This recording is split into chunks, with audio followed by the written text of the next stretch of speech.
And welcome to Talk Dragon Ball. No, folks, no dirty song this week because we have a lady in our presence. And no, I'm not talking about Jay, but Jay is here and he loves the ladies. Hi, Jay. What's going on? Hey, buddy, good to be here. Thanks for having me on the show. Well, what are you talking about? Dude. It's Talk Dragon Ball. Why would you thank me for having you on if you are the permanent co-host of Talk Dragon Ball? Well, I mean, I am, but there's been talk Dragon Balls where I haven't been on it, surely. No, there haven't. Don't you Never, know? oh, Never. never, Every never. edition of Talk Dragon Ball, Geekdom, Super Jaiyan, and Friends. Well, there you go. Well, as always, then it's great to be here. Yes, thank you, Jay. And I'm Geekdom, of course. And joining us on this edition, we're going to talk about is Dragon Ball 2 cliche? And it was her idea to come up with this topic, and I loved it, and I wanted to have her on. We're going to have a good discussion here. Please welcome back to the channel and to Talk Dragon Ball, Gabby, also known as MozillaVulpix. Hi guys.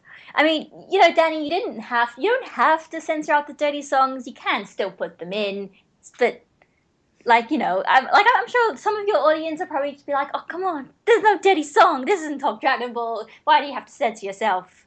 It's well, to the real answers, because I didn't want to spend another 20 minutes coming up with a song, to be honest with you. And so whenever we can get a woman on, it gives me a chance to take a break from, frying my brain trying to come up with these lyrics. Because I'll tell you one thing, last Talk Dragon Ball, I tried to make a dirty song out of the Animaniac song, and I just couldn't do it. Like last week, and I had a meltdown. So I just want to take a break from the dirty songs for at least a little while, and then we come back to it. Probably the next time me and Jay do a Talk Dragon Ball, there'll be a dirty song. So Please understand, audience. yes, Danny is Gabby. not infallible.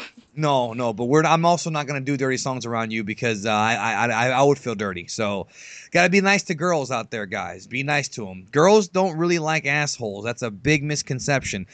They don't like pussies. They don't like soft men, but they don't like assholes. So don't remember, there is a difference between being a nice guy and being a soft guy. And I'm neither one. But anyways, I want everybody to pause the video after I get done with my sentence here and go subscribe to Gabby and to Jay.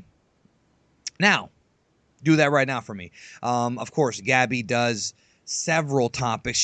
Gabby is the only person that I watch who actually reviews Dragon Ball Z Abridged and gives her reactions. So if you like Abridged, you got to check her channel out. And then Jay, of course, is in the process of doing his ambitious dub changes series, which is eating up your life at this point, Jay. Yeah, it's fun. Had plenty of good feedback about it. For those of you that are going to go watch episode 6, please don't complain about the subtitles being too small because I can watch them on my phone. Well, I've complained about it, but here's what I would like them to do. When you go over there and sub to Jay, watch all the dub changes videos, and then tell Jay in the comments section, and I think you'll agree with me on this one, which format you like the best. He's tried 3 different formats, so let him know which one you like the best. That way he can figure out which ones he wants to do. I think episode 6 is going to be the standard now. It's very very fun to do. I have a lot of fun editing it that way, and it's the most time efficient way to do it as well. Could you Yeah, always straw poll it or something? there you go. Yeah, no, I don't like. I love people's feedback, but I probably will, regardless of what people choose, I will be staying with episode 6. That's not to disrespect what the viewers want because they do drive my channel, but it's in terms of the fact that I'm making that series a permanent fixture on my channel. For me to make that series, that's the way it's going to stay. Yeah. Yeah. All right. Well, let's talk about the topic here. Is Dragon Ball 2 cliche? Now, Gabby, you, I know you somewhat pretty well, kind of, and you don't just come up with these topics out of thin air. Usually something happens to you, or you read something, or you hear something that inspires this. So where did this come from? Well, really, it sort of came from the general consensus ideas and sort of like the anime community, inverted commas, that out of like all of the shonen action series and stuff, that Dragon Ball is like one of the worst. And it's not exactly because it doesn't do anything new, it doesn't like do anything interesting. I've seen, people comparing it and saying things like, oh, Hunter x Hunter is just so much better than Dragon Ball in every way. Look how bad Dragon Ball is. And sometimes I'm just sort of thinking like, okay, some of these criticisms are valid. Like, sure, there are other series that do things better than Dragon Ball, but on the other hand, Dragon Ball is not trying to do a lot of the things that the other series do. And that also goes back to, the whole is Dragon Ball cliche idea, the saying that, like, Dragon Ball is just too formulaic, and you know what's going to happen, and then nothing changes, and it's always got the same status quo, and it's just, you could sort of sum up all of Dragon Ball Z in like a villain shows up, then Goku gets taken out of the action, then everyone else tries to fight the villain and fails, then Goku shows up at the last minute, and then Goku beats the villain. Like, you can sum up a lot of Dragon Ball just like that. Yeah, formulaic is the word that you're thinking of. Yeah, formulaic. But they do change it up once in a while with, Gohan being the savior during the Cell arc. And then, of course, in the Buu arc, Goku shows up, fights Fat Buu, does not finish him off. They go through the whole thing with Gotenks. They go through the whole thing with Vegito. Buu transforms about 100 times. And then at the end, everybody has to get involved. So I actually don't know. Now, let me go to Jay on this one, because Jay and I are kind of Jay and I are not like your hardcore anime fans, I would say. Jay and I aren't like super huge like anime fans. Like, we'll watch anime, but we're not like, we don't have stacks and stacks and stacks of anime stuff, mostly Dragon Ball.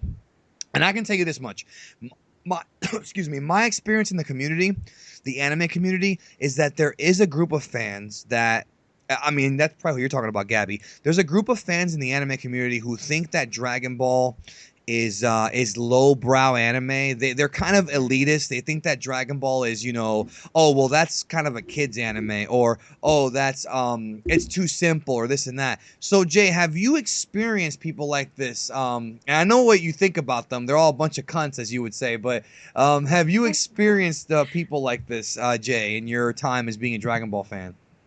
I mean, very rarely. I think Dragon Ball is one of the most beloved animes in anime community in general.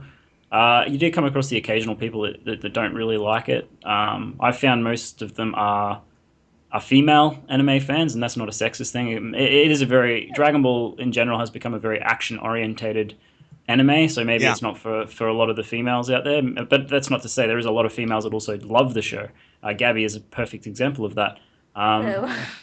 But in terms of it being I just want to say one thing. Gabby is not 300 pounds, covered with tattoos, and have black lipstick. Gabby's actually a pretty girl who I might have offended somebody there, but she's actually kind of pretty, and attractive, and she likes Dragon Ball. So they're out there, guys. I inexplicably love Dragon Ball. Yes, folks, guys, there are cute, attractive women that like Dragon Ball. Don't give up. But go ahead, Jay. I apologize. Yeah, it's rare that I've come across people that dislike Dragon Ball that are anime fans. Like, the people that usually don't like Dragon Ball don't like anime.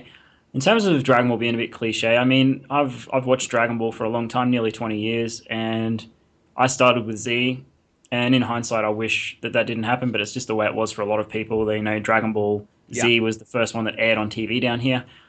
So when I watched Dragon Ball Z, initially I got into it, and I think it's one of those things with any story that if you're watching it for the first time, just because Goku is the main character, I didn't always think that he was going to win, and I certainly don't feel like that's the way it is now with the new arcs and Super. I don't necessarily think that, like, Goku's going to win, and I think Universe 6 is going to be a perfect example of that. I don't think Goku is going to be the one that wins this tournament. I'm just calling that right now. And I just feel like if you haven't seen Dragon Ball before, I don't think it's cliche to the point that you just know Goku's going to come and save the day, Goku's going to save the day, because or that someone's going to get... It could be considered cliche in that a character will get a power-up for plot convenience. Yeah, Gabby's done a whole series about that. But I could also say that about pretty much any other anime I've watched. And I haven't watched a lot of other anime, but I mean, I've just got recently finished watching Yu Yu Hakusho, and it's the same thing in that. Every time Yusuke looks down and out, he finds a way through his courage and like the strength of wanting to win for his friends. He always finds a way to win. And I mean, you can really do that with any anime that you watch. So I don't really think that is cliche, because it's really something that's persistent in every anime that you watch. And if you haven't seen Dragon Ball before and you are watching it for the first time, you really are going to have no idea what's going to happen.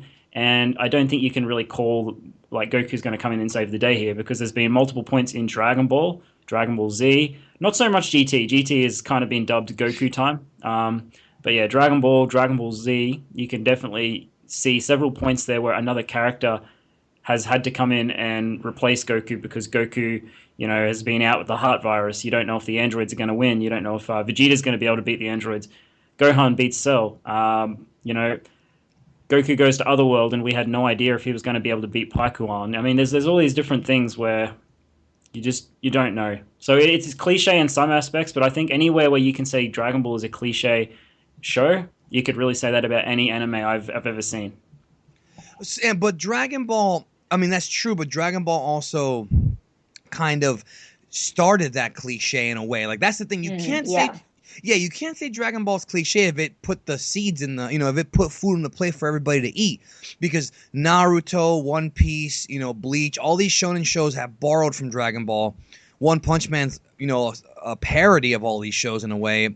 And I think that the fact that Dragon Ball, even though there have been other shonen shows like Fist of the North Star came before that, there's obviously other stuff, but Dragon Ball to me, because of its originality, for so long, I think that you can't say it's cliche if it started it. I think a lot of it, I don't know if you guys agree, but I think a lot of it does in this country has to do with the English dub, because I feel like a lot of anime snobs, and I'm talking about anime snobs, and I want to get your thoughts, Gabby, on this. I think anime snobs see the dub and they see kind of, and this is not a dub bashing, this is from their point of view. They think that the dub with the rock and roll music and, the really strange, like, brightness to the Cartoon Network version. The DVDs don't have this problem, but I remember on Cartoon Network it looked really, really bright and very uncomfortable. The colors were all jacked up. And then, of course, like, kind of the overly cartoonish art style combined with that, people look down on it. But what pisses me off, and Jay, you'll agree with me on this one, I know you will, is that when people get into anime through Dragon Ball, like they grew up and they got into anime through Dragon Ball and Pokemon, and then a couple of years go by. And Sailor Moon. And Sailor Moon, thank you, you're right. And then a few years go by, and they become essentially these hipster anime fans who thumb their nose down at these shows that they got into it. Oh, well, I watched that when I was a kid, but now that I'm grown up, Full Metal Alchemist is my shit. And it's like, fuck you. Like, you got into it through Dragon Ball. Don't disrespect Dragon Ball because that's your gateway drug. Like, I can't stand people like that. But Gabby, you have the floor here about that. Yeah, About no, the anime like snobs. yeah, no, I definitely agree. A lot of people grew up with Dragon Ball and they got into anime that way, and then they assume in the sort of like kind of rebellious phase when they sort of look at everything they used to like and be like, "Oh, come on, I shouldn't have liked that. I should have had better taste or whatever." Yeah, I And don't that's like that. and that sort of applies to Dragon Ball. And yes, also unfortunately, yeah, seeing that a lot of people grew up with the English dub, which by general standards has some problems to it. So people saying that Dragon Ball sucks in inverted commas, that can also apply to that. And Yeah. yeah, Now, about the clichéness of the show, I actually feel that, okay, because the point about Goku always making a comeback, like, that's kind of true, but also I like how when Toriyama decided to change it up with the Cell arc and have Goku sacrifice his life and then have Gohan kind of take control there, I thought that was done purposely because of that. I almost feel like that Toriyama kind of knew, okay, if Goku comes back again and beats Cell, it's like we're doing the same thing over again within the Frieza arc and, and earlier. Now, what I like about the Vegeta saga is that Goku comes back, he fights Vegeta, he gets the advantage with the Kaioken, and then Vegeta goes Uzaru and totally twists the whole fight around, and then everybody else to come back. Like, I like that whole group effort thing, but I like how in the Cell arc he changes. So I almost feel like Toriyama kind of became aware of the cliches and fixed them. And the other thing too is that we know from interviews that Toriyama as a writer does what the fans don't expect. He likes to do stuff. He likes to throw curveballs in there. So I don't think Toriyama is a cliche writer at all. On the other hand, I think he's the opposite. And to be honest, I think sometimes the opposite of that can be detrimental because sometimes he goes too far out and forgets to explain things, right? But yeah. cliche is not, I don't think that's the right word. What do you think, Gabby? Yeah, no, I mean, well, one thing, Toriyama his writing style is very unique. He just, obviously, the person who really sort of exemplifies the week by week basis of a weekly Shonen Jump manga. And that, things just kind of happen, and sometimes there's almost no foreshadowing or foresight to it. But, Yeah. yeah, I think the problem is, people say that whatever, Dragon Ball has this formula, and Dragon Ball does this stuff, and it sticks too close to this stuff, and I know what's going to happen the moment this happens. But at the same time, sort of Dragon Ball kind of helped make a lot of this, except for Toriyama was inspired by things like kung fu movies, but most of the time it was just sort of his. A lot of the time it was just sort of his ideas. So like I don't know if you're saying that Dragon Ball Z is cliche, are you saying that is Toriyama's writing is cliche, or the story or the concept is cliche, or is it just that you've watched so much stuff that takes inspiration from Dragon Ball that it's just sort of tainting your experience of it?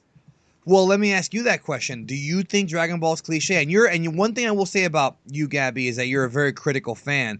You're not just a fan girl in the sense that you'll just swallow whatever Toriyama gives you, which a lot of people in the community are, not disrespecting them, but a lot of people just don't care. They'll just consume Dragon Ball, and that's great. That's good for you. But you don't seem like that kind of person because you've done the tropes shown in Dragon Ball series on your channel, which everybody should go check out, where you talk about the tropes of Dragon Ball, and they exist. Training, transformations, wacky hair. It's there. But and eventually character archetypes, but haven't gone to that yet. Well, it's coming. A little teaser for people. But do you think that do you think Toriyama has a formula or not really? Like, what do you think about that? And I'll go to Jay after you. Well, I think it's kind of a two-tiered thing. Like, I think on the one hand, Toriyama is actually a bit more formulaic than people give him credit for. Like that, some people think like Toriyama's completely original, but at the same time, if you analyze the entire series, you can see parts where there's sort of repetition in his writing style or in some of the plot elements. Like I know that Lance, Mr. Fusion, did a whole thing where he was comparing the Tao Pai Pai section and Piccolo of the Red Ribbon Army to the Piccolo Daimo section in that Goku gets beaten by a guy. He's almost dead, but then he's not. His new friend helps him. Then he goes to Korin's house, and Korin gives him some magical water that will make him stronger. Then Goku gets stronger, and then he beats the guy. Yeah. And then there's also the other thing is Gohan beating Cell. That is sort of people say like on the one hand, I absolutely love how it goes away from formula. But on the other hand, it's mostly there as a kind of side effect of making Gohan the main character. Because Gohan was, despite what rumors say, Gohan was definitely intended to be the main character. The passing of the torch is what you mean. Yes, passing of the torch. It was basically because, if Gohan is going to be the lead from now on, so he gets to beat the main villain and Goku dies. That's why it happened, really. Because Gohan was going to be the main character. Not because he wanted someone else to beat Cell, and as a result, Gohan became the main character. It's different. And it was well done because by eliminating Goku completely, as taking him completely out of the story, there was nobody else that could do it. I mean, it was just at that point, it was all up to him. So, Jay, what do you think about that? Do you think that Toriyama has a formula, and do you agree with what Gabby said? I think to a degree, he has a formula, but definitely when he's writing the story, I can definitely pinpoint. I'm sure a lot of people can, certain parts of his manga where he didn't really know which direction he wanted to take the story.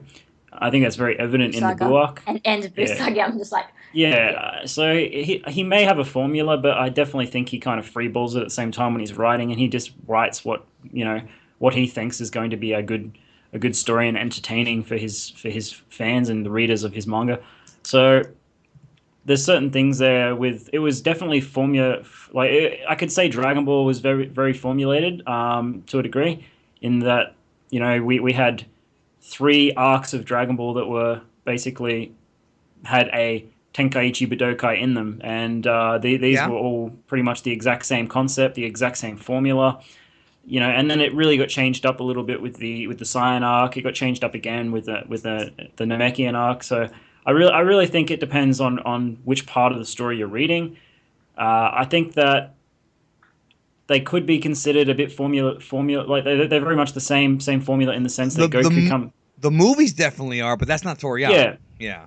Exactly. Goku comes in at the end of the Saiyan arc and fights the villain. Goku comes in at the end of the Frieza arc and fights the villain, and then you would expect the same thing for the Cell arc, but that's not the case. And then again, the Buu arc does change it up a bit, and I think that is largely due to the fact that Toriyama really didn't know how he wanted to end that story. There's like 3 to 4 different points of that arc where you could say, Toriyama might have wanted to end it here, maybe he wanted to end it here, and then the ending that we get is not the same formula as the previous arcs because Goku doesn't save the day in the sense that without Vegeta's plan, Goku wouldn't have been able to win. And Without the Vegeta, Genki Dama, without Vegeta and Mr. Satan and Majin Buu's help, Goku would have lost that fight. So and all the people there's of Earth. definitely. Sorry, what were you going to say? And all the people of Earth. Because Exactly. they Yeah. all So contributed to Genki Dama. yeah, there's different formulas there. If I had to pin a formula to Toriyama, it would be his early work with Dragon Ball, and even some of Doctor Slump. Very very much the same formula all the way through. Yeah, it's very similar.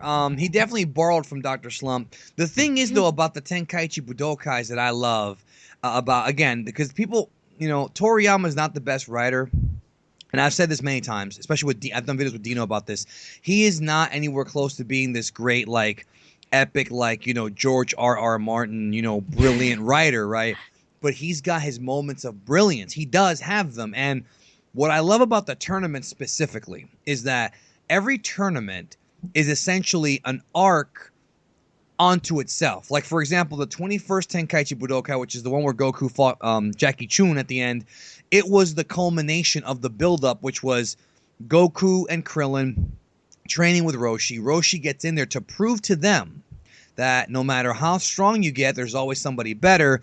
And it ended up being this epic matchup between teacher versus student, where it was the student against the master, and the master won, but the student impressed the master. And if you remember that fight, the fight ends because Roshi's legs were longer than Goku's. That's really what happened with the big kick at the end. So I love that. Like, I love that he threw that in there. And then, of course, with the 22nd Budokai, it became this, like, rival schools thing where you introduce Suru Senin and you introduce Tenshin Han Chaozu. So we have the two schools. We have the Turtle School and the Crane School. And they played that up like an old school Karate Kid movie, And then, of course, it was down to the two top guys from each school. And it was essentially a draw, but Goku would lose because of the car. And I love the arc Dragon Ball's a well-written show, bro. Not Z, just Dragon Ball. Goku comes close to winning, doesn't win. 23rd Budokai. He just got training from God. He's in the tournament for two purposes. Not just to become champion, but to also stop Ma Jr., Piccolo Jr., from running roughshod. So they build it up. They have the Piccolo Krillin match where Piccolo beats him, Goku's best friend. Then they have Goku against Tenshin Han, a rematch from the previous tournament that Tenshin Han won. Goku beats him. So they close the book on those two stories, and then they move on to Goku versus Piccolo in this epic finale. Like, those three tournaments, I love the arcs in those three tournaments. Just incredible stuff. Just amazing. One thing I think is very important to mention is, although Dragon Ball is very much the same formula all the way through, it's very important to remember the story being told is sometimes not just the most important thing, and the fact that you might be able to predict what's happening. What's important is the themes and the underlying tone of the story that the author is trying to get through for certain points of the story. And that becomes less relevant somewhat in Dragon Ball Z, because Dragon Ball Z is a very action-orientated anime. So the themes are still there, but you kind of have to look for them a little bit more. In Dragon Ball, they're definitely a lot more present. And you get your first glimpse of all these really powerful moments. When Upa's father Bora dies, and just little things like that, or when Goku gets to see his grandfather again. All these little things just kind of, they just tug at your heartstrings a little bit, and they're things that you don't really see coming at all.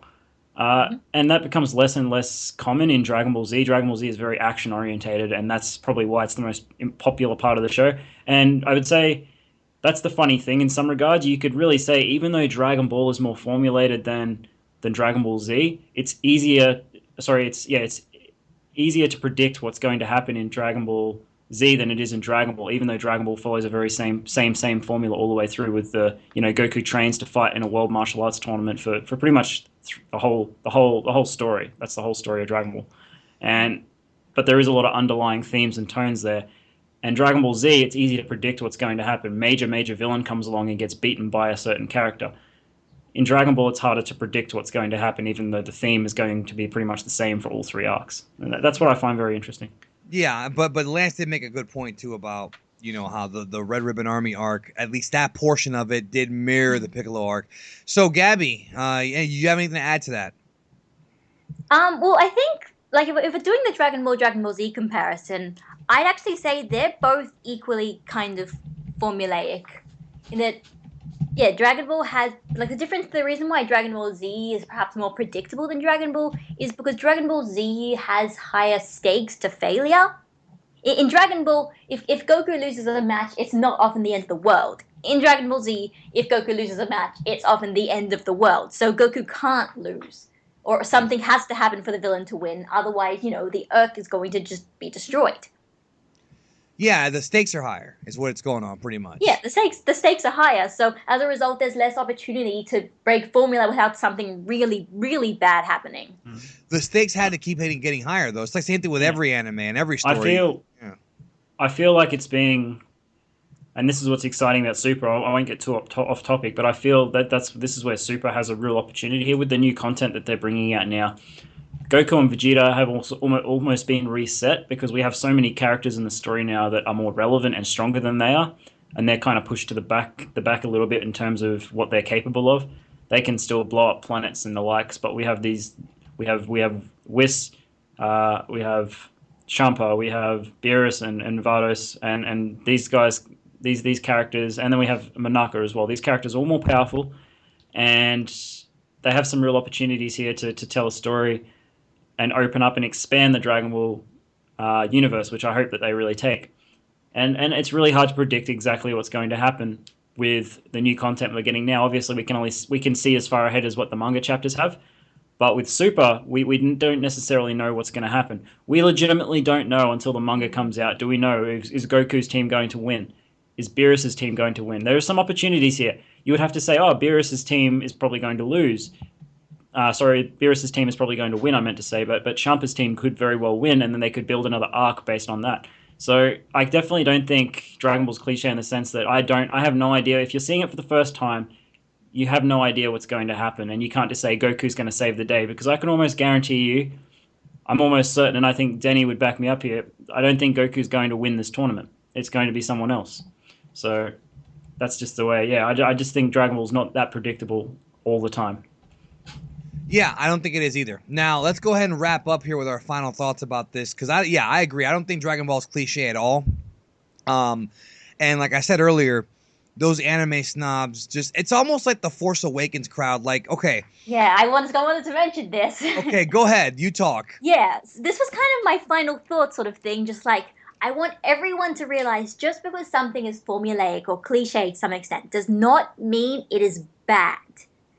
Something can be cliche. You can know what's going to happen, but it doesn't necessarily mean that it's a poorly written story or you can't find anything to be enjoyable out of it. Yes. I mean, for one thing, I know that one of the most popular parts of of all Dragon Ball Z segment is the Frieza saga. And I'd say out of everything, the Frieza saga is one of the most formulaic, classic shonen arcs of like all of Dragon Ball. If you want to know anything about shonen, you just watch the Frieza saga because it has like everything.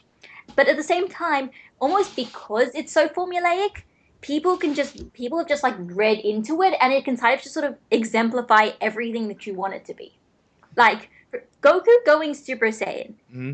That is a thing. It is just this. It's like this really sort of cliche kind of thing. Just like, look, Goku gets this legendary. He becomes this legendary warrior. This legendary transformation they've been building up to the entire time. Of course, Goku gets it. Of course, he gets it from like rage. Of course, he goes and totally beats Frieza with it. But I've seen people who just like, they really like connect to that moment and they make it exemplify anything they want. It's like a metaphor from everything from like, if you push someone too hard to like, like having faith in yourself to like racial pride. And if Dragon Ball Z was like if it was always trying to do something that people weren't expecting, and if it was trying to like get away from formula, I don't think it would have been as powerful at these moments would have been as powerful. Yeah, it has that human touch. I've said that in the past too. It's got stuff that we can relate to, even though there's a bunch of aliens blowing up planets. It still has that. You know what I mean? It still has it. And the thing with the Force Awakens comparison I was talking about is that, Dragon Ball is not flawless, okay? Nobody will say that. And neither is Force Awakens. But I feel like sometimes people look for things to dislike about Dragon Ball. And there are things to dislike about it. Same thing with Force Awakens. There are logical criticisms but I feel that certain criticisms I don't agree with, and people have accused me of being closed-minded to other people's opinions when it comes to this, but I'm just being real. Like, if you have the balls to say The Force Awakens sucks because it's too much like A New Hope, well, no, it doesn't suck. You can sit there and say Force Awakens is a little too cliche, you know, whatever. I didn't like it that much, fine. But for you to say that movie sucks, like, you kill your own credibility. You cannot say that that film sucks. You can't. You can't do it. Like, it's not even an issue of an opinion. You can't say it because the filmmaking is fantastic. The editing is fantastic. The score is fantastic. The acting is fantastic. Everybody who actually matters in this world, whose opinions matter, will tell you that. All right? That's the fact. These are in psychology, it's called okay, it's not undeniable truth, but I think it's called something truth. Okay, like, okay, for example, Michael Jackson's Thriller is a great album. People will sit there and say, well, you know, it ain't that good. Well, it is that good, because if it wasn't that good, people wouldn't say it was that good. Yes, it is that good. Okay, so it's like people just get on their soapboxes with Dragon Ball and everything, and it's like, you know, Dragon Ball is not going to ever be Full Metal Alchemist or Evangelion. You can't compare it to that because that's not what it is. And if you do, you're a fucking idiot. If you do, you're stupid. Sorry, what were you saying? It's not what Dragon Ball wants to be. It's not trying to be incredibly complex or incredibly dark. Dragon Ball is supposed to be this lighthearted kid show, and if you want something more from it, you're watching the wrong show. Yeah, I agree. Jay, do you have anything to add before we get out of here? No, not really. Got a little bit off topic there with the Star Wars thing, but yeah, I mean, but, you know, it's an example. It's like it makes sense because Star Wars something people hated because they said it was too formulaic, and I'm saying that's not necessarily a criticism. No, and I agree. I agree.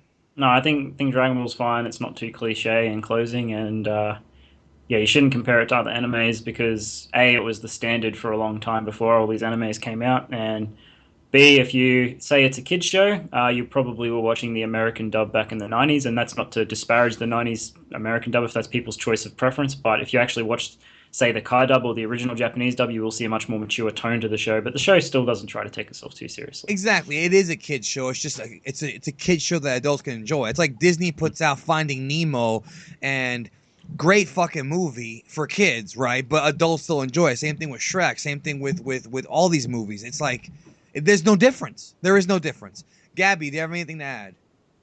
No, I mean, I pretty much said my whole final thoughts about, you know, just because something's cliche, just because you can see it coming, doesn't mean it is worse. Basically, that's all I had to say. Yeah, and I don't think it's too cliche at all. I think Toriyama really is a genius for coming up with everything and for taking ideas where he should have. He took ideas from Star Wars, from Journey to the West, from Terminator, Jay's favorite movie, from everything. He's taken ideas. Yeah, for Drunken Master. So, but everybody does it. So there no idea is original. Dragon Ball is pretty fucking original for what it is. Anyways, that's gonna do it for Talk Dragon Ball. Go subscribe to Gabby and to Jay. By the way, when you put your name together, your name's Gabby J, which is the first boss in Mike Tyson's Super Punch Out on Super Nintendo. So that pops me. And you're both from Space Australia. But all right, and thanks everybody for checking out the video. Let us know your thoughts below. Do you think Dragon Ball's too cliche? And I will catch you down the road.